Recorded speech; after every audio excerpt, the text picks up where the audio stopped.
Well, good afternoon, everyone. My name is Robin Zimmerman, and welcome to the 2021 Author Series presented by the Women's Association of Hilton Head Island. You are in for a treat. Marie Bostwick is our author of the month, and her book is about ready to come out in March. It is called The Restoration of Celia Fairchild. Celia Fairchild. I've read it. It's funny. Her character development is fantastic. It's set in Charleston, South Carolina, and it's a great book. She's written 19 books. She writes historical fiction and contemporary. This is definitely contemporary. We'll learn more about the book, but most importantly, we'll learn about our author, Marie. So with that, we will be, of course, women will be coming on from now until 5 o'clock. We'll start promptly at 5 o'clock with our webinar. But until that point, Janet Porter and I like to do some polling and have a little fun and get to know you a little bit. So Janet, how are you doing? Happy New Year. I'm doing good. How are you?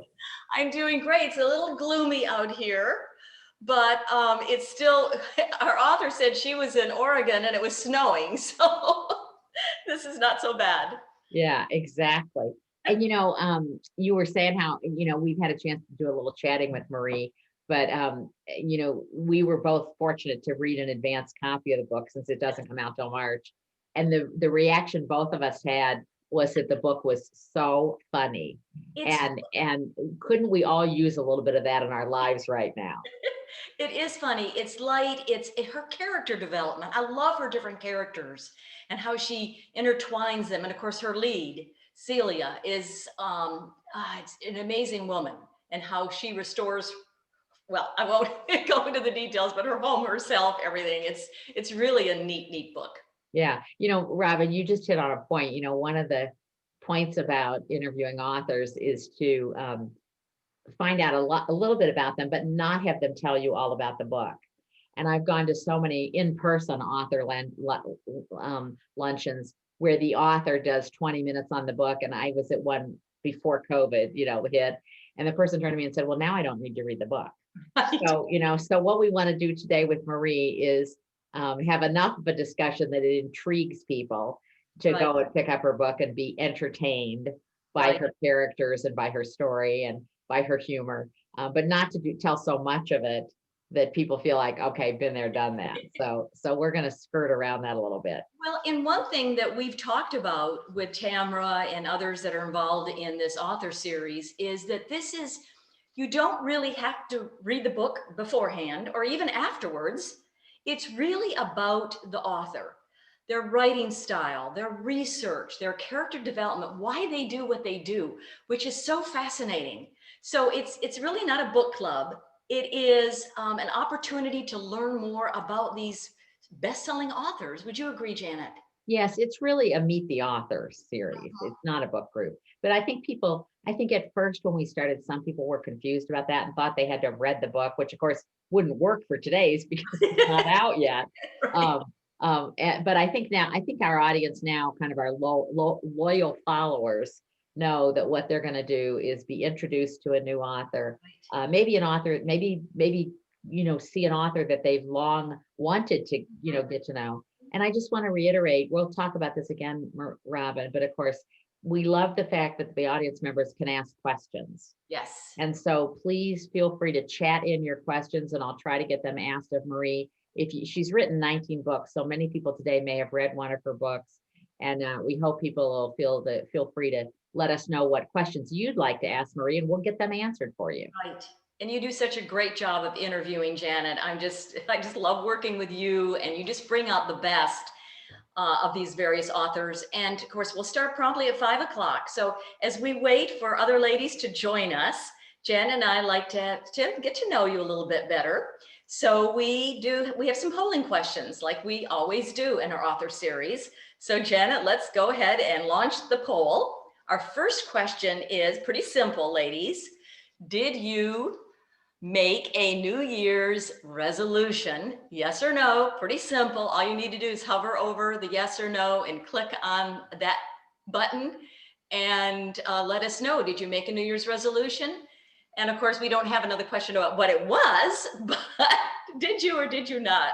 Janet, are we getting some answers? We are. I'm going to end the polling now. And what we have is 75% of our audience said no, that they did not make New Year's resolutions.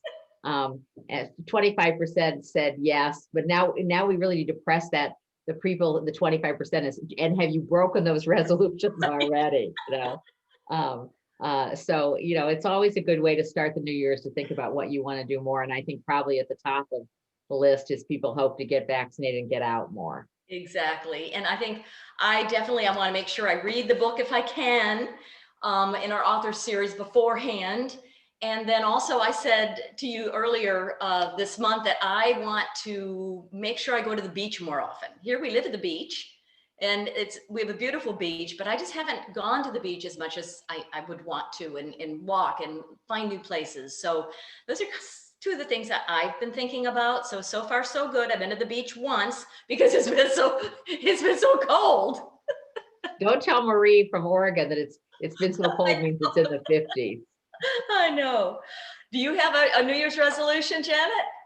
My New Year's resolution is to be more proactive about reaching out to people. Yeah. I tried to do that once COVID hit, but I have to say, I reached out to someone last night who I connected with through Wahi, I met through Wahi, had lunch with her a couple months ago, and I connected with her last night, and it turns out she can't do lunch with me because she just tested positive for COVID.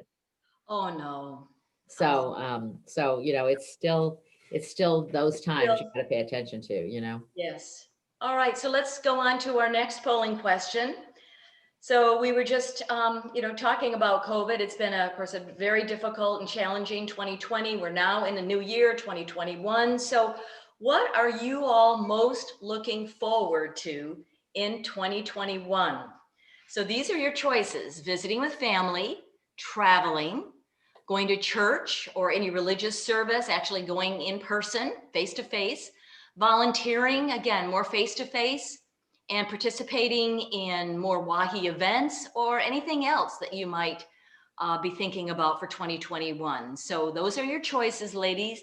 For me, it would be probably traveling, but also family. I think a little bit of all of them in 20. I want to do it all in 2021. So ladies, go ahead and hover and make your selection. And how are we doing? So first of all, Robin, this is why we don't let you do any polling as the moderator, because the question is, what are you most looking forward to? So you don't get to pick a bunch of things. So let me just say that the number one vote getter from the people who are on the call today is visiting with family. Yes. And tied with that is traveling. Traveling and visiting with family are number one. And then participating in WAHI events and other is number two. If the person who wrote other would fill in and indicate what that other is, we'd love to hear from them. And I also want to say Constance, Robin just responded to your comment about walking on the beach as a New Year's resolution. And she said, I'm really lax on getting to the beach. I have a 12-minute walk and I never do it anymore. Of course, it does not help when I have severe spinal stenosis, but maybe Constance, maybe your comment motivated Constance to do that 12-minute walk. That is one of the things I'm trying to do, is get out and walk. I'm wimpy. I don't like to do it when it's cold. Right. You said it has to be 60 degrees. At least. All right, we do, Jen, have a final question. This year is our 60th anniversary, and this spring, all kinds of exciting events will be going on. In particular, to really launch our celebration will be our virtual event on February the 17th. And so what we would like to ask our ladies is, are you planning on participating in WAHI's 17th anniversary celebration on the 17th? I believe it's at 10 o'clock in the morning. We've got some great speakers.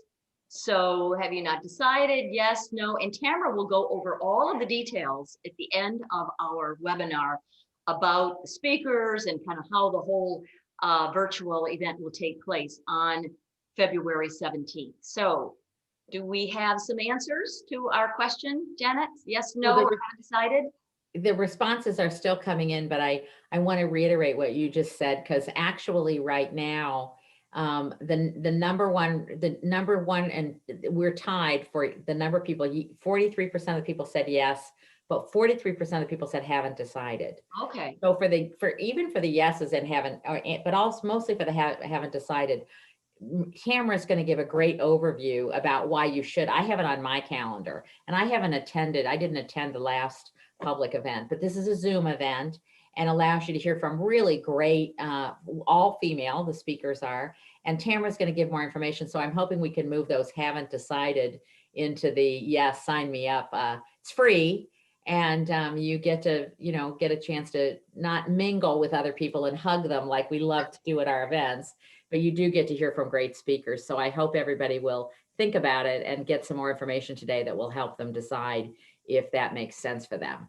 Well, Janet, I am in charge of publicity for our organization. I've been doing that the last couple of years. And so as I've been working on press releases and connecting with reporters and journalists about our anniversary and our history, it has been so interesting to learn more about it. That we got started as a garden club, 23 women back in 1961. They were just a small garden club. And what they wanted to do was beautify Caligny Circle with, I think it was either camellias or azaleas, maybe it's azaleas. And so like-minded, determined women came together as this garden club, and then it continued to grow and grow. And of course, now we're over 600, 700 members, and it's 60 years later. We've just become, continued to be an outstanding organization, connecting women to women.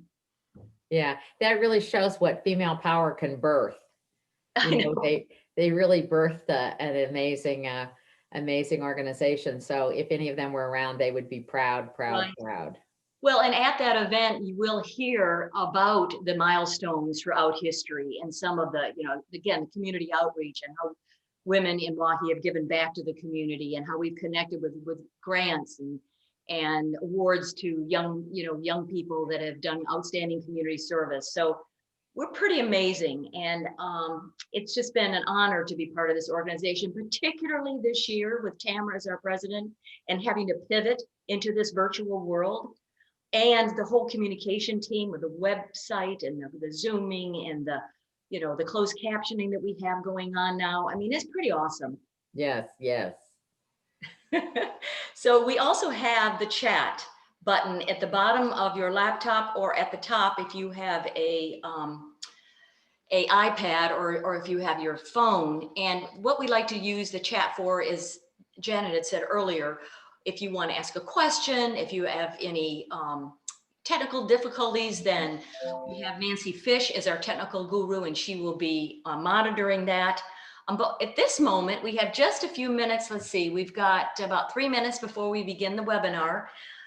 If you have a recommendation of a book that you have read in the last, several weeks, month, or perhaps a book you want to read, please just chat, let us know, and Janet will give us some of those recommendations. We're always looking for a great idea for a new book to read, whether we actually buy it or we get it on a Kindle or Amazon, whatever it is. So Janet? Yes, and Robin, I want to remind people, because the question has come up that, we found from previous polls that a lot of our listeners use the Hilton Head Library. And I want to remind people that the Hilton Head Library is open for business, and you can, stop there and pick up your favorite books. This book we're discussing today is not available from the publisher until March. So we were able to get advanced copies, but you can put it on your, Kindle as, send me as soon as it's published, or you can go to the library and get it in March. So hopefully people will be thinking about that. And Robin, I'll be talking to you in a few minutes. Okay. But I want to say how wonderful it has been for us to get a chance to know Marie Bostwick so far. And I think she's going to be really a great, I think we're going to have fun today with her. Well, we get to talk with the author before we actually come on live. And she is a delight. I'm so excited for this interview. She is just super, just very interesting. Yeah. So I'll see you in a few minutes, okay. Robin. All right. Bye, Janet.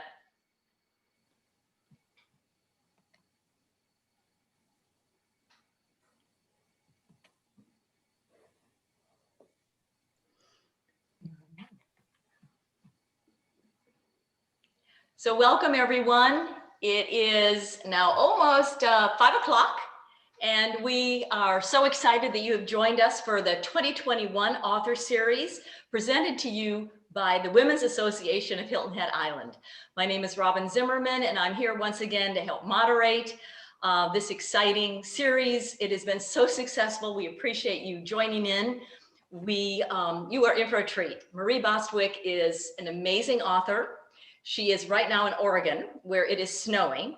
Her latest, she's written 19 books, contemporary fiction and historical fiction. Her most recent book is The Restoration of Celia Fairchild. It will be coming out in March, so it is not out yet, but Janet Porter and I were able to get a publisher's copy early, and I've read it. It takes place in Charleston, and it is, her characters are very exciting. It's a really neat read. It's a quick read. So you will enjoy meeting Marie in just a moment. So ladies, again, welcome. This is our webinar, and just a few housekeeping. You can see us, we cannot see you. You know, in Zoom, there's webinars and then there are meetings. So with a meeting, everybody can come up on the screen and their box or their name, but in a webinar, you can only see the panelists, you can only see the speakers. And so because we have so many women that participate in our webinars and our sessions, that the webinar format is best for us. So we want to remind you that at the bottom of your laptop is the chat button, or at the top of your phone or iPad.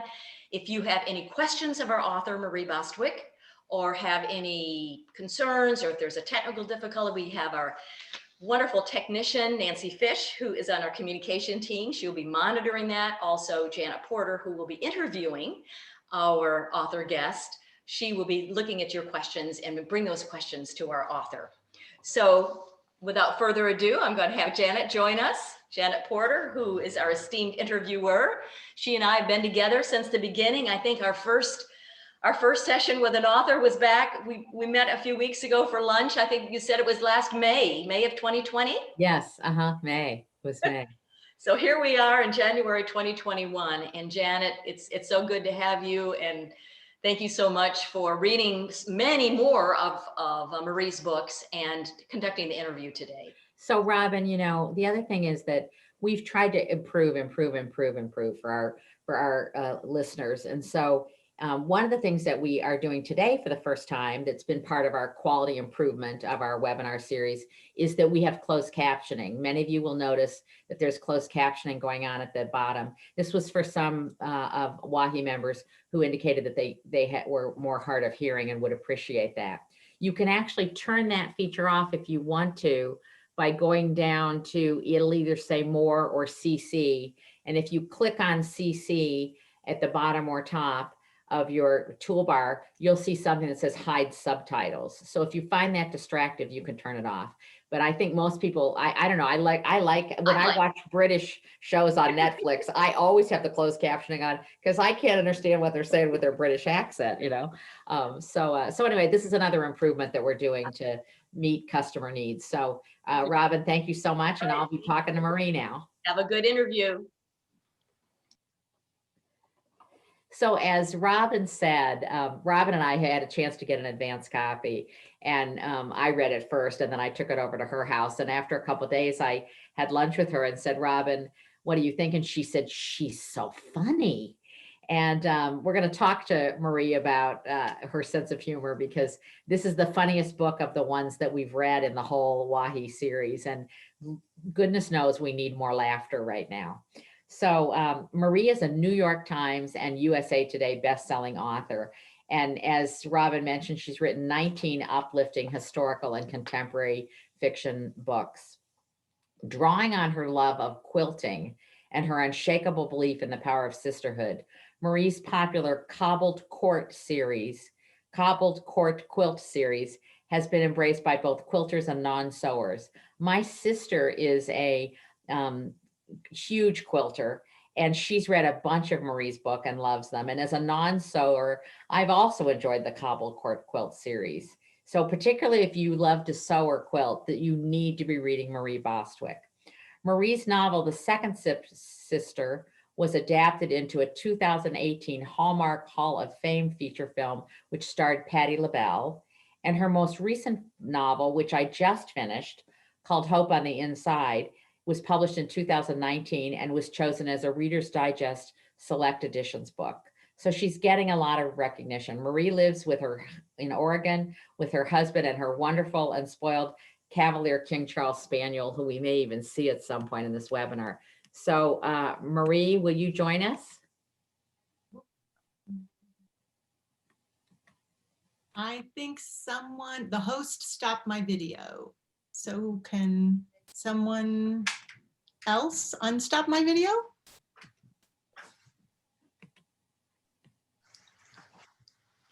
Do it yourself. It will, Oh, it won't go. they have to do it. Okay. Janet, can you hear me? Yes, I can hear you. Okay. I think I accidentally popped on and then someone You did, and stopped. I turned you off. There you go. I'm going to send you an email to start your video. Okay, start my video. There we go. There you go. That's good. I know those technology challenges always make Well, me a little crazy. No, there was a moment of pause and I thought, oh, am I supposed to be on camera? And so I hit my button. So anyway, hello. Hello, good to see you. Good to be- Marie, you have been a prolific writer. I mean, you've written, to write one book is a feat for most of us, but to write 19. So talk a little bit about what inspired you to begin with to become a writer, and at what age you started and had the confidence to put that first book out there into the universe. Well, the truth is I've sort of never not written. You know, as soon as I could hold a pen, I was writing stories. You know, a lot of you maybe you've heard of chick lit, right? And a lot of people think that the lady who wrote Bridget Jones' Diary invented chick lit, but that's not true. Actually, Julie Walker and I invented chick lit when we were 13. Oh, you did? Yeah, we used to hang out in Julie Walker's basement and write stories instead of, you know, having a social life or anything. So I was just like hopelessly nerdy from the start. So I wrote that, you know, things like that from a really young age. When I was in high school, I went through my sad, self-absorbed teenage poetry phase. Did that for a while. I used to hide my poems not particularly well in my underwear drawer so that, you know, should I be killed in a fiery car crash, my family would find them and know that, you know, number one, they had a genius amongst them all this time, and that number two, they had treated me really, really badly for my whole life. So you wanted to add to their guilt. Right. Yes. Yeah. So important. So important. It's the gift that keeps on giving. And then, you know, I got married and I wrote, I went through kind of an Irma Bombeck phase. I wrote a lot of essays about like Tupperware and why there's never a lid and the joys of sending your kids to summer camp and things like that. But I never thought about being a writer. And I don't know why. I guess it was just a lack of imagination or confidence on my part. I don't know. And I'm going to try and do the really short version of this. One day on vacation, I kind of wandered into a writer's workshop. And it was a vacation where I went to this thing every day. And it took me a long time. Like, I almost walked out because I was afraid they'd ask you to read out loud. And I didn't want to do that. And so I just thought, well, if I don't like it, I'll just leave, right? I mean, I don't ever have to see these people again. So after several days, I decided to read, and the room got really quiet.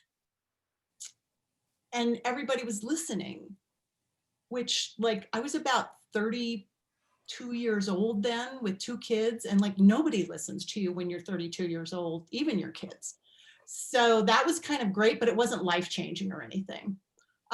So at the end of that week-long writer's workshop, that I honestly, I mostly did it because I was at this spa and I don't really exercise that much, or at least didn't then. So this was a way to do something that wasn't sweaty. So you went to a spa, but didn't plan on doing any exercising. No. No, I guess it was just away from those kids. Some girlfriends drugged me, you know, it was one of those things. You could only do so many facials and massages, Marie. Yes, well, and I didn't really have the budget for facials and massages, so it was just going to be doing a lot of Pilates and stuff, which like 20 hours a day can one exercise, right? So anyway, at the end of this thing, the guy who had been the facilitator pulled me aside and asked me what I'd published. And I said, well, you know, I haven't published anything. I'm a mom, I write grocery lists. And he said, no, you are a writer. And I said, no, I'm not. I just didn't fire my imaginary friends when I got big. And he said, well, what do you think writers are? Which like made the light bulbs go on for me at that point. It was like, oh, I found my people maybe. Well, that gentleman turned out to be the director of the graduate writing program at Colorado State University. He informed me that I was going to have to go to graduate school and writers conferences, and I hadn't even agreed to do this yet at this point. And I was also living in Mexico, like the nation of Mexico that time. And I had recently given birth to a third child. So I was like, yeah, you know, I'm not going to grad school because like I live in the third world and I'm breastfeeding. So I don't see that as really an option. Thanks. Anyway, he just wouldn't take no for an answer. And he said, well, I guess I'll just have to teach you. So that gentleman became my mentor. And for 3 years, I wrote a short story for him every single month. This was before computers. So, and I lived in Mexico, so they had to go through the mail. And he had a couple of rules for me, but one that was very important, he says, I want a story from you on the 10th of the month. And if it arrives on the 11th, I will not read it. So I learned the first and most important lesson for writers, which is deadlines, deadlines, deadlines. I've been on deadline for like 30 years now, close to it. Wow, So that's kind of where I started. And after about 3 years, one of my short stories got very, very long. And I had the horrible feeling it might be a book. And in fact, it was. I spent 4 years working on that. And then it was all done. And I put it in a drawer and I pretended that it never had happened because I was terrified of being, you know, rejected. Uh-huh. Yeah, yes, it was a horrible idea. Well, by that time, like my 40th birthday was looming. And in my family, we call those the speed limit birthdays. They clear the mind wonderfully, those birthdays. And I just realized that being rejected could not be worse than never knowing what might have been. And so I started looking for an agent. And in fact, I was rejected zillions of times. But eventually somebody said yes. And that book was my very first book called Fields of Gold. Wow. And Marie, does that mentor of yours, is he still around and has he been able to see your success? You know, we have not really been in a great deal of communication. We were for a while and then we just kind of parted ways. Did you? Yeah. But how generous of him to help you. Yes. Yes. No, I have, you know, he has been thanked in many, many, many of my books. And I actually did recently, he's retired, and I did send him a letter about a year ago, but I haven't heard back, but that's okay. The point was to write it. Yes. So tell us, you know, Marie, how many places have you lived? Isn't it like 19 or something? How many places have you lived? Actually, I've had like 24 addresses since I got Yeah, okay, 24 addresses. something like So that. one of the things that I think is I've read a bunch of your books, and not all of them, but so many of them are on almost an homage to a city or to a location, like Wisconsin, for example. You know, I read The Second Sister and the Cobbled Court Quilt series, which takes place in New England. And of course, this book, which takes place in Charleston, and the restoration of Celia Fairchild. So, you know, it seems like they're almost a character in your book. Yeah. Is that a technique that you developed over time, or tell us about how you decided to make your books so place specific? You know, I write the kind of books I want to read. And I love being an armchair traveler. I love that sense of, even if I've never been there, to feel like I am there. And so that's really important to me. You know, and especially in this time when we can't travel, what a joy it is to be able to pick up a book and go somewhere. But I do want to set my books in the kinds of places that people wish they could visit. But there is something in every setting that I choose. It's a sense of community. Mhm, mhm. That is really important. I want a sense of whether I'm setting it in a city or a small town, although I've tended to do small towns more, but I want that sense of community, of place, of connection, because I think that is something that human beings long for in the depths of their soul. I know I do. Marie, also a lot of your books, um, and again, I haven't read all 19, but the five I have read, seem to, a lot of them have this theme of women taking kind of a life-changing leap, and that's risky, and what happens to them. And so how did it come about? Was this based on your own experience of taking that life-changing leap to become a writer of books at the age of 40? I mean, tell us about how you realized that was really how you wanted to inspire women. Well, I mean, I think part of it is just because yes, it's been a piece of the reality of my life, but I have been many things in my life besides a writer. Certainly that was a big leap, and I had to kind of like trust that it would be okay. And I had to risk rejection. And by the way, I risk rejection with every single book I write. There are people who are going to like it and people who are not. And the wonderful thing at this point in my life is I've realized that every book I write is going to be somebody's favorite. So that's good. And for those who don't like it, it just wasn't their cup of tea. So that's okay. But getting back to your question, reality is no one that I have ever met goes through life being just one thing. Right? The average, this is fascinating to me. Americans in particular, we change careers 6 times in our life on average. So we are continually reinventing ourselves, and knowing how to do that well is really important. I mean, and sometimes it's in a personal way. Are we reinventing ourselves as a mother or a grandmother or the mother-in-law? So it can be within our relationships, but a flexibility and a willingness to try new things, to change, to fail, if that's what it takes, and to get up and try again. It's really important. I don't always have everything. My books always end on a hopeful, happy note, but very often my characters do not get necessarily what it is they think they want, because that's just not how life is. The trick is to find the happiness in the unexpected, I think. Yeah. And I think that is very true in your latest book, in The Restoration of Celia Fairchild. That notion of your idea of what you want sometimes changes, and sometimes you learn. But it strikes me, I think one of the things that Robin and I talked about is Celia was brave, but so many of your characters in your books are people who are brave, following divorce, following some other tragedy in their life, and reinventing yourself requires bravery. Yep. Because it's so easy to be stuck. Yes. And I think that's probably one of the reasons your books are so successful, is that people do feel inspired. I'm inspired to lose 50 pounds. So we'll check in a year and see how I'm doing, we also notice in your books the kind of constant theme of the value of sisterhood.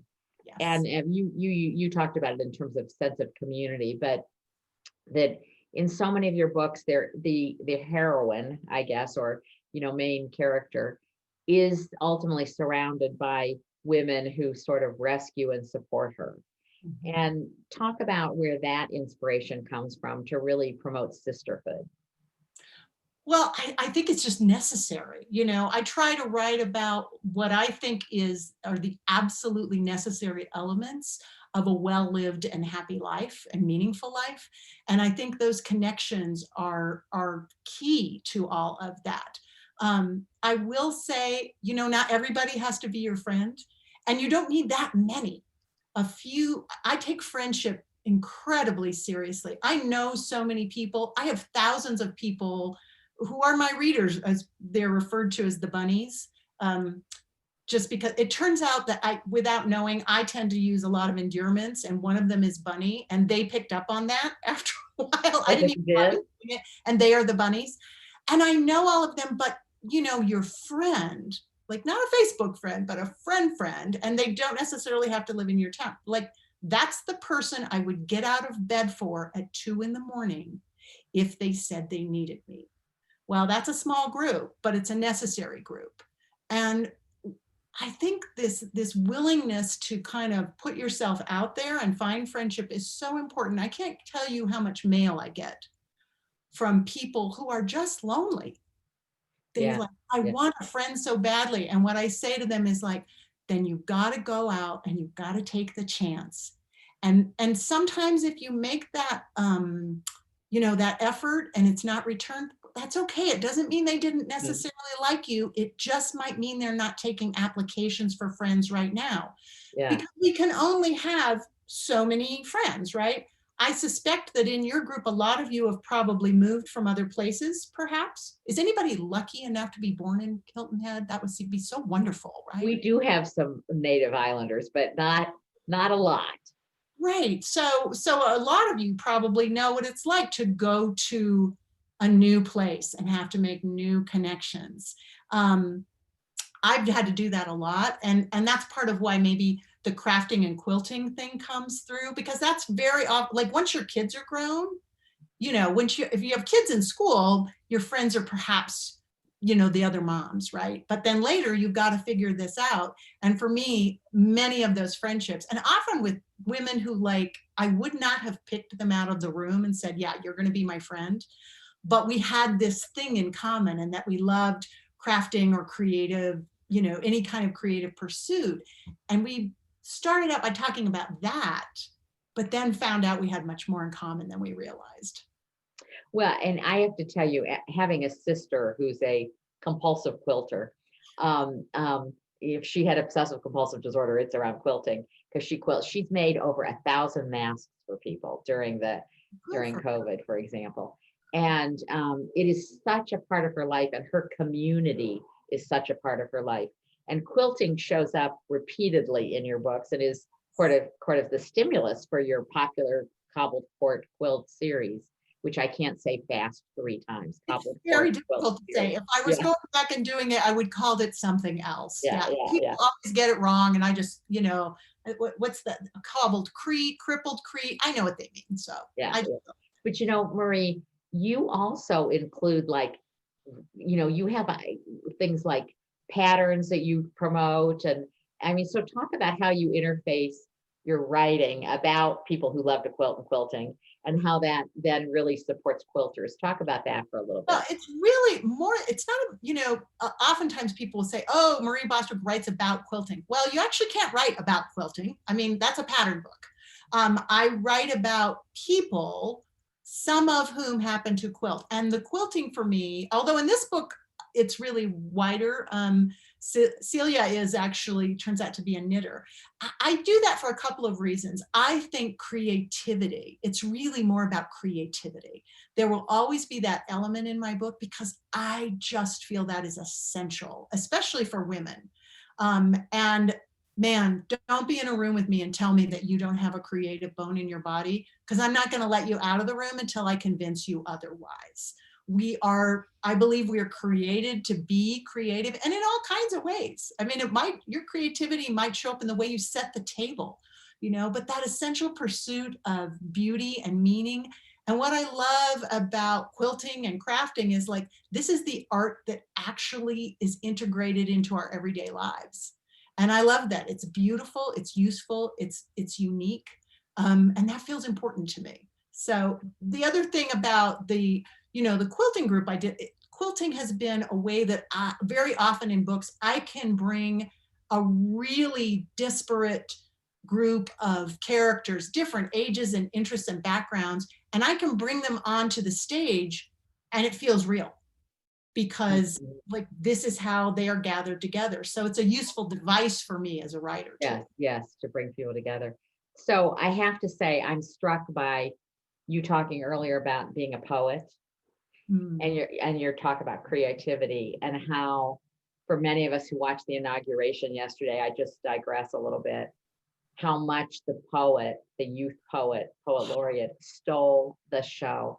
I have gotten more emails and more comments. I mean, I had one from somebody who said a WAHI member who said she literally sobbed during her. Oh, it was astonishing, wasn't it? And she's so young, you Yeah, know, to 23. and be able to do this at that age. I told my husband last night, I was like, I'm going to text all the boys and tell them they're slackers. You know, I got like 22.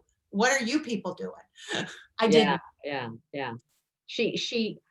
Somebody said her poem was a little over 4 minutes, 4 to 5 minutes. And boy, did she capture the essence of what a moment yesterday was, and drew a picture in our minds with language in a way that truly was creative. And if you had stuck with the poetry, maybe that could have been you yesterday, you know? I'm not a, you know, there are many, I have many, many art forms and not all of them I do well. I'm not a great poet, but I enjoy poetry. And, you know, writing not great poetry, it informs the way I attack my prose.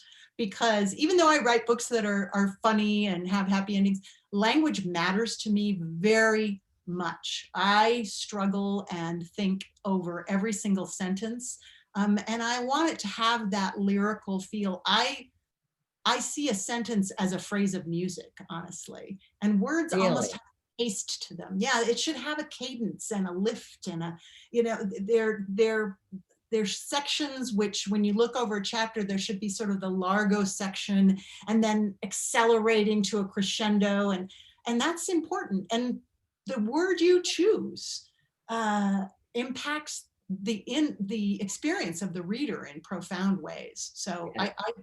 I am such a slow writer because I fuss over every single sentence. Yes, and actually Nancy Fowler Fish, who's our terrific technical person, has reminded everyone on chat that youth poet laureate is named Amanda Gorman. And it reminds me of kind of the thing about remember her name, because you know, every American who watched the inauguration is going to remember her name, because we're going to be hearing more about her. She has so much more to contribute. Not that this is the Amanda Gorman show, but um, um, I want to inspire people to read The Restoration of Celia Fairchild, because it is such a great, entertaining, fun book. So do you want to do a quick overview of what it's about, what situation Celia's in, and without revealing too much? No. I think we could talk about it a little bit, because I don't want to give everything away, because yes, you know, I'm here. I'm so glad to be with you, but please go buy my book. Okay. It's rough to be a writer. We need all the help we can get. So do bookstores. There, commercial over. So Celia is very interesting in that she is a syndicated advice columnist. And I found this to be really a fun and interesting character to work with, from the sense that, you know, I think most of us are very, very good at giving advice. Janet, if you sat down with me and told me all your problems, I could give you sterling advice on how to solve them. I am, however, less insightful about my own issues and problems and how to deal with them. Isn't it amazing that it works that way, Marie? Right? And so that is Celia's story. And I love that, because I felt like it's just everybody's story, right? So Celia is a syndicated advice columnist. She's originally from Charleston. She's living in New York as the book opens. And she is just coming out of the depths of a difficulty of having ended a very toxic marriage. And by very toxic, I mean, like, her husband had 5 affairs in 3 years, and the first was with the justice of the peace who married them. I love that. That was one of the funny parts of the book. I know, like, so many red flags, right? And she just didn't see that one coming, or she perhaps chose to ignore it. I think she chose to ignore it because she was just going to make it work, right? So how often do we try to do that? We're just going to make it work and we ignore the signs. So that's where she is. But part of the reason she married this guy who was so bad for her was she really wants a family. Celia had a lot of things happen in her family, and her family was sort of taken from her at a young age. And so she will tell you, you know, her very cruel therapist is telling her that, yeah, this is a lot about you trying to replace this family that was taken from you. Well, so the marriage is over and she's trying to get it together and kind of get back into life. And she gets a phone call and finds out that one of the many, many, many, many dear birth mother letters that she wrote out when she was trying to adopt, she and her husband, never got an answer, has been answered. And so it seems perhaps that she may be able to get a baby. And she wants this so much. She wants it more than anything. And so, but she's just gone through this divorce and her husband got alimony, a lot of it. And so she's living in a tiny apartment. She's going to need a better living situation because she's one of several families being considered for this child. So she goes in and is determined she's going to get she needs to get a raise so she can get a better apartment and a better life and become transform herself into an adult and ideal parenting material. And she loses her job instead. And so this starts her off on a journey she did not want to take. And that is in fact going to lead her back to the past and the things she has to deal with and to her personal restoration. And as you already told people, it's going to take her back to Charleston. And that's really all I want to tell you. You're just, as they say in the business, read the book. So Anne Marie, for those people who are thinking, well, now I know the whole story, you don't know the whole story because everything you that was described happens in like the first 30 pages or something.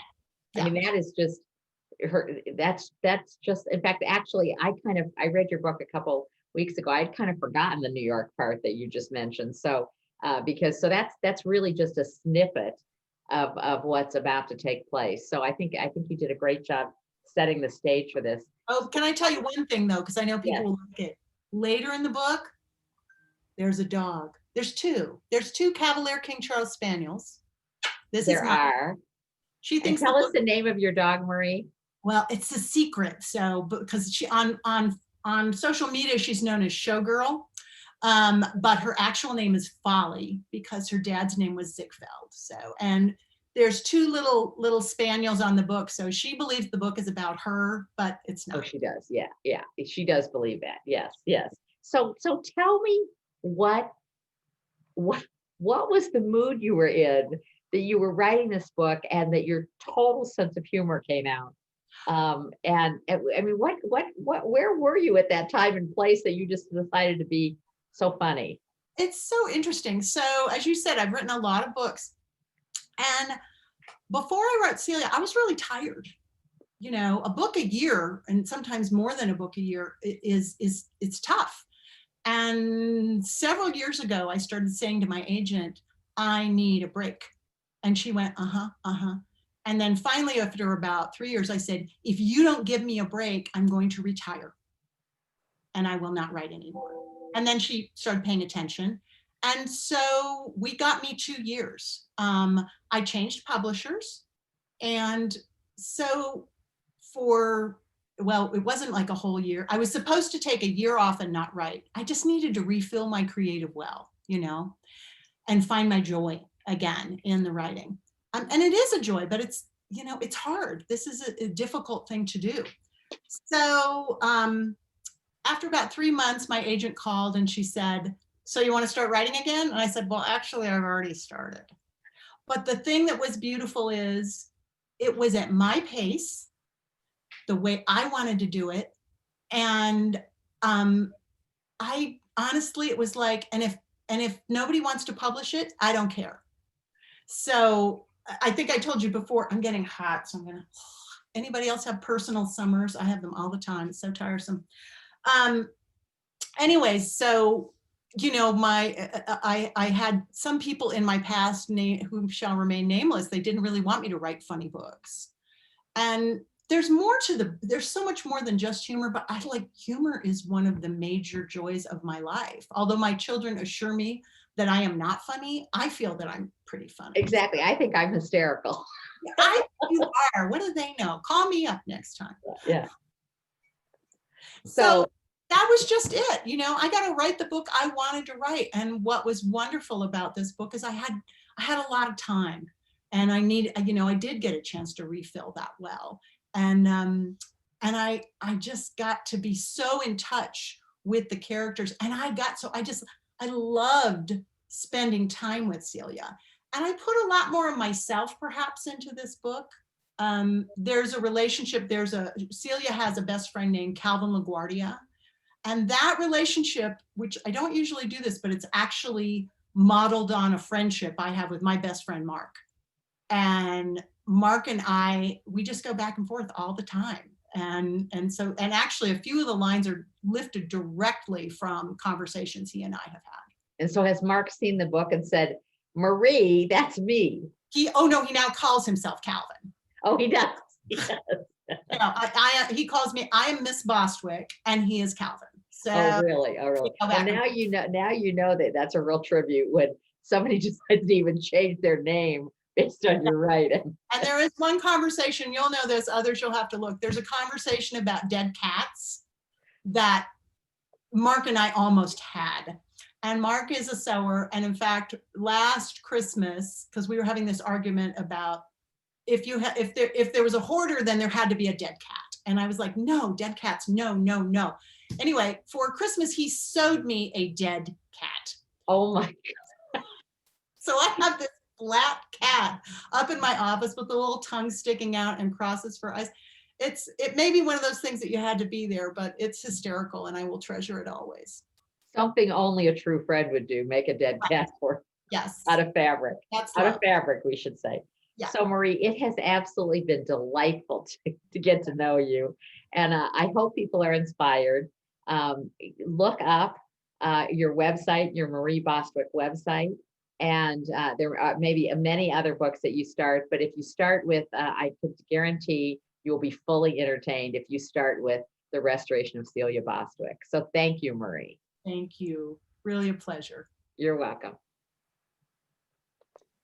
And so now it's my pleasure. So Marie, you need to turn off your video. You do. Okay, I didn't want to touch it because last time. Yeah. That's okay. That's okay. Thank you. So now it's my pleasure to turn it back over to Robin, and Robin is going to say a few words and introduce Tamara, who's going to tell us a little bit more about the 60th anniversary that's coming up. Thank you, Robin. Thank you, Janet. Once again, what a great job. And just a couple of themes emerged in that interview. I will always remember her saying, I write the kind of books that I would want to read. And then, she talked about sense of community and place and sisterhood and taking that leap and taking risks. So outstanding interview. What a wonderful author. And I love the book, again, The Restoration of Celia Fairchild. And it comes out, I think, in early March. March 2nd. We'll be looking for that. So at this time, I'd like to bring our president, our fearless president, Tamara Averett, in to give us an update on our 60th anniversary celebration, many events coming up. So Tamara, it's all yours. Awesome. And thanks, Janet, Robin, and Marie. Just a really fun program to get to know a new author and look forward to a good read this spring. I wanted to start right up because we've got our next author series event. It's already up on our events website. You can go to it and enroll. We're going to welcome Susan Messner, The Nature of Fragile Things, and she's going to come back and speak. And see, these are some of the other book covers that we've got coming up for this spring. The next one is going to be February 18th, The Nature of Fragile Things. So go to the website now and enroll for that chat. But we have lots of other events that are coming up that you can come and participate in. And you may know that we've started the Environmental and Cultural Series, really core part of our mission as an organization. And we had a great turnout for our first one on Sea Turtle Love with the Executive Director of Sea Turtle Patrol, Amber Kuhn, a couple weeks ago. Upcoming on February 8th, we've got Captain Chip Mikolov. He's a sport fisherman, runs Outcat Sport Fishing, and he is known as the Shark Whisperer. He actually tags great white sharks in our waters, and as Port Royal Sound is kind of like the baby nursery for great white sharks on the East Coast, he's got lots of stories to tell, and also incredible pictures like the one that's pictured here on the slide he actually took. I heard him speak a couple years ago, and just last week, or I think in December, he was just in the island packet because he spotted the right whales, the mother and calf, off the coast, and he can talk a little bit about how he captures incredible footage as well. Also in February, we have coming up with the Audubon Society Birds and Birding 101. We have John Bloomfield, who's the president, going to talk a little bit about the Audubon's Christmas bird count. Some of you may have participated in that, and a little bit about that organization, which we have provided grants to in the past. And Sarah Gustafson, a WAHI member, is going to talk a little bit about how she got involved with birding and what she loves most about doing with birds. Well, we're going to celebrate Women's History Month in March with also March 9th, we're going to have the Heritage Library, Dee Phillips, come and talk about WAHI women who made a difference in our community. And I think you're going to enjoy hearing that presentation. And also on March 23rd, you're going to hear from Dr. Ahmad Ward, the Executive Director of Historic Mitchellville, talk about today, yesterday, today, and tomorrow. And if you haven't been reading and in touch with the Mitchellville story, it's really an amazing thing and really going to be a great boon to our community as that organization and development continues to happen. February 2nd, we're going to enjoy some fun in the evening. This is something new that we've never done before. We're going to play Zoom trivia on Groundhog Day because right now in COVID, everything kind of feels the same. So we thought we're going to celebrate Groundhog Day with a friends and family trivia night on Zoom. We're going to have lots of different categories. We're going to have some hostess callers, and I think you're going to have a lot of fun. Part of that event is also going to be connecting with our chef series because we're going to have the Surge Takeout Kitchen.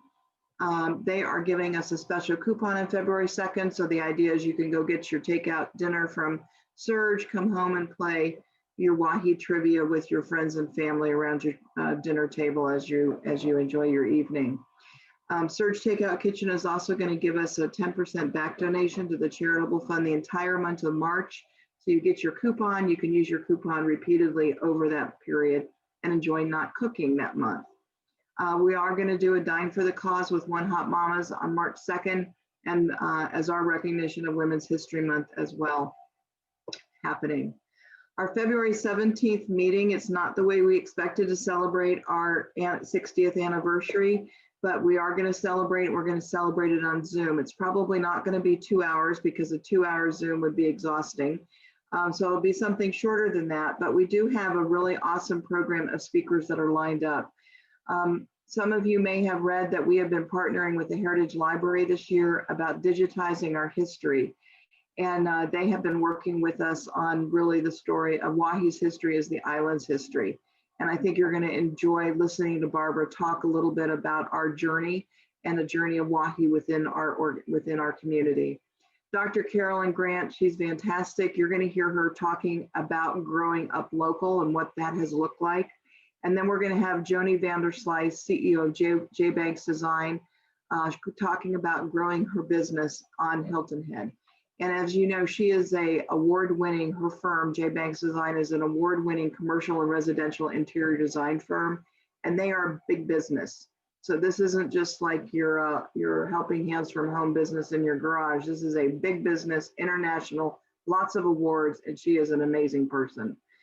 We're also going to celebrate the WAHI Charitable Fund Grant Awards in this meeting. We have identified, I believe it's 7 or 8 worthy organizations with grants, and you're going to be able to hear all about those grants and grant awards. And we're of course appreciative of our membership and the generosity that you all do to make sure that those things happen. We're going to finish out our 60th anniversary also on Wednesday the 17th. We're going to be doing a second helpings food drive at Whole Foods in Hilton Head. February has always been a special month because we've generally done cookies for first responders. And last year, I think we baked over 5,000 cookies that were then distributed to police and firemen around our community. But this year with COVID, we just didn't feel that that was a good thing. And we wanted to make sure that we continued the community service and support that is such our hallmark of our organization. And so we're going to be doing second helpings food drive. And the challenge that we've got is how much food are we going to be able to donate? 6 pounds, 60 pounds, 600 pounds, 6,000 pounds.